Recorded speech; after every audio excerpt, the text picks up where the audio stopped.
Welcome to Constant Quest, an exhibition on the life and works of the artist Helen Hooker O'Malley Roelofs, here at the Bourn Vincent Gallery at the University of Limerick. Born in Greenwich, Connecticut in 1905, Helen was one of 4 daughters, born to the wealthy industrialist and founder of the Hooker Electrochemical Company. She showed an active passion in the arts from a very young age, even noting in one of her earlier school journals that her greatest ambition was to be a sculptor. In 1935, Helen travelled with her family to Japan as part of a tour organised by the Garden Club of America.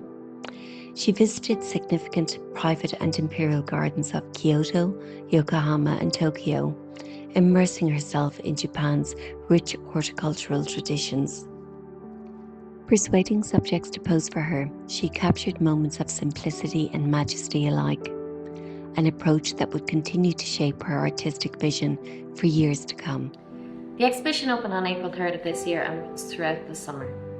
It was specifically designed to coordinate with the production of a brand new publication of the same name, Constant Quest, really examining the life and selected works of Helen Hooker O'Malley Roelofs throughout the course of her life, and really the relationship between the trajectory of her life and her work, and how simply it's almost impossible to separate the two.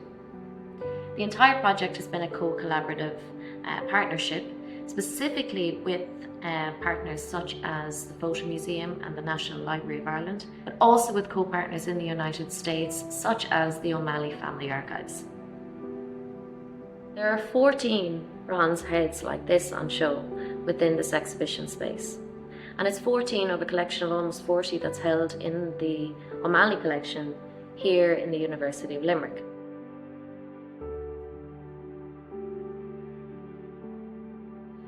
We have selected individuals from the collection of sculptures that you see who played a significant role in Helen's life in some way, or impacted her to the point that she felt really moved to make a sculpture of them. The sculptures themselves feature members who were also quite prominent in the arts cultural scene at the time: artisans, writers, poets, political figures who had an alignment to the arts or an interest in the arts, or who would have passed Helen's path in some way, shape or form. Helen was very involved with the Players Theatre in Dublin when it first opened, and so that helped to inform her relationships with actors in particular who were active at that time, such as Siobhan McKenna. Others she may have had very brief relationships with. Others again she had long-standing friendships with that she carried throughout her life. Helen was known not to be very shy about inviting those that she felt had a strong face or strong features to sit for her so that she could sculpt them. And perhaps the most important of them all is the very first person she asked to do this, the Irishman who went on to become her husband, Ernie O'Malley.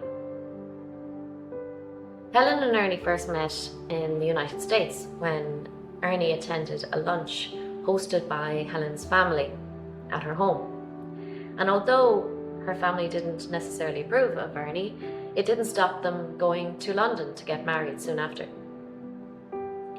They moved initially to Dublin after they were married, and then resettled on the west coast in what was to become Bourn Lodge, very close to Louisburg in County Mayo.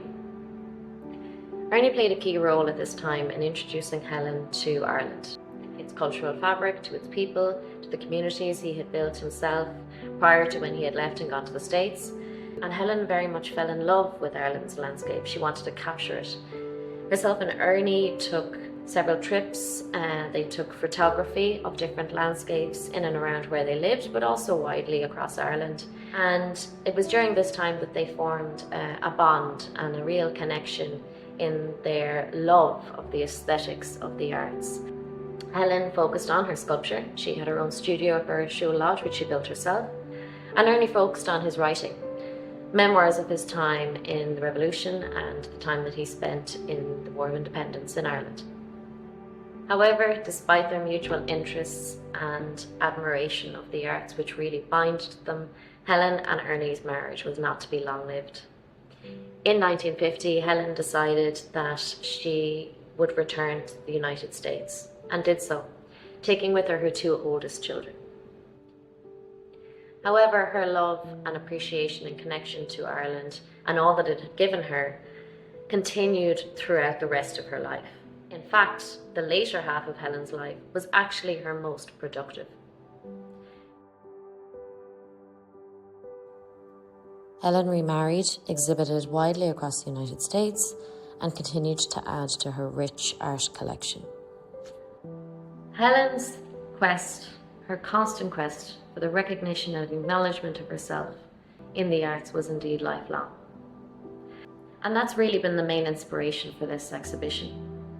Unfortunately, she didn't get to see the exhibition entitled A Modern Eye, which took place several years after she had died. That exhibition was a real inspiration to us in putting this particular exhibition together. And behind me, you'll see a selection of photographs that Helen took in the later years of her life on her trip to Dublin, which featured in the Modern Eye exhibition. These works were very generously loaned to us by the Photo Museum Ireland for this exhibition, for which we are very grateful.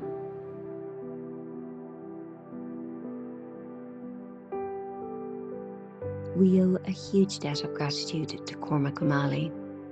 His tireless efforts in preserving and sharing his parents' legacies have made this exhibition and publication possible.